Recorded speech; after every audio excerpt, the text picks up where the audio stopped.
I had an idea, since we don't want an open window by the 3D printer, resin printer when we get it. Instead of just hanging a curtain over it, I'll put a picture over the window.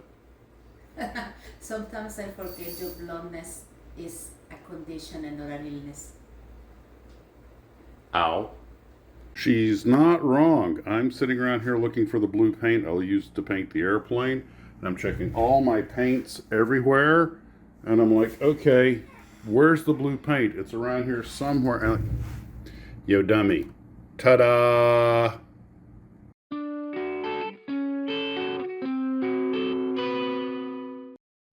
Well, hello, Glue Troopers. Max and Max's Models here, and I got a lot of work done on the Corsair. It's 99.9% done. Now, something I did today, and it was relatively successful. As we mentioned, I wasn't real happy with the paint scheme, so I took the blue paint that I had originally had put over the black coat and airbrushed on, and I decided to go ahead and brush apply a relatively heavy coat to serve two functions. One, to get a little closer to the color correction, and also to hopefully help hide some of that orange peel look. And we had relative success in both. The orange peel was mitigated somewhat, and the blue is closer to what's in the book. So that was great. And while that was hardening, I got to work on making the flames for the Kubelwagen. And the little experiments in the tinfoil haven't worked too well, but other little experiments with the liquid, the acrylic water mixed with the clear orange are having some success. And really, I think all I'm going to have to do to it now is just add the smoke, the cotton ball smoke tomorrow. We couldn't find any of that spiderweb stuff, but that's okay.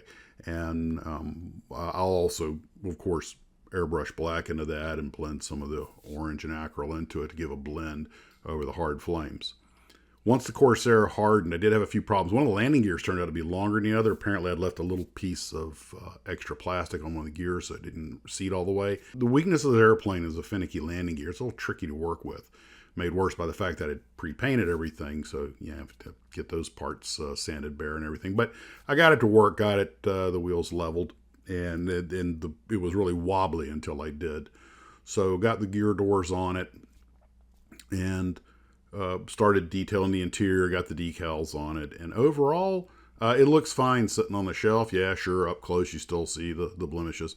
The only thing I really have left to do on it is I have to wait for the antenna to harden so that I can put the finish putting the antenna wire on. I had forgotten to put the seatbelt decals on, so I had to try and get them in there once the plane was assembled. That was probably the trickiest thing I did today. But the Kubelwagen D-Day scene is coming together okay, and the Corsair tomorrow wants that is not a lot holding that antenna in, so I got to let that harden really well before I put any tension on that radio line. And in other news, my wife took that Robin Olds 3D printed bust that was given to me, and she made it look like a statue. So I have that on display now, and it's like bronze and marble. It's really cool.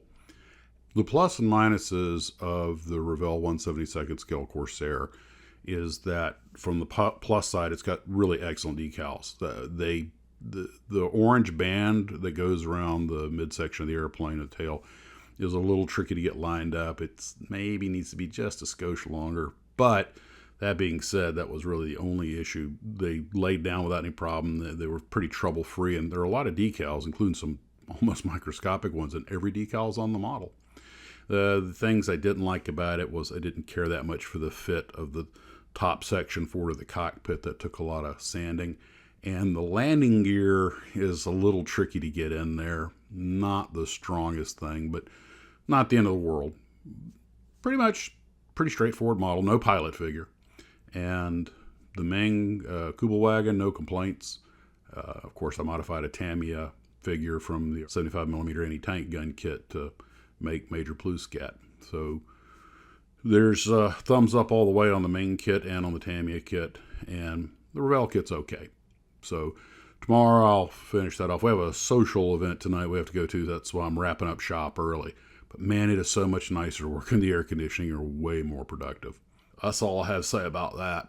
So guys, good day of building. Things are looking large. The next model I'm going to build is the DH-10A bomber, which was a very late war, almost post-war World War I bomber. And what's motivated me to do that, not only that I've kind of been wanting to get on the kit, but Mark from Montana just did one, and I'll put a link to his reveal. He did beautiful work, as he always does, so that got me motivated to work on it. So that'll be my next project, and I'll probably grab something else to make a side build.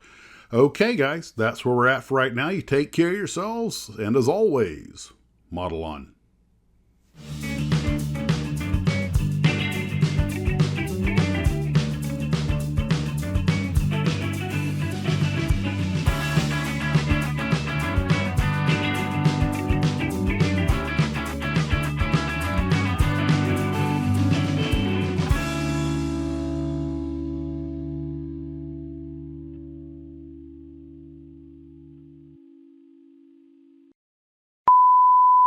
I had an idea.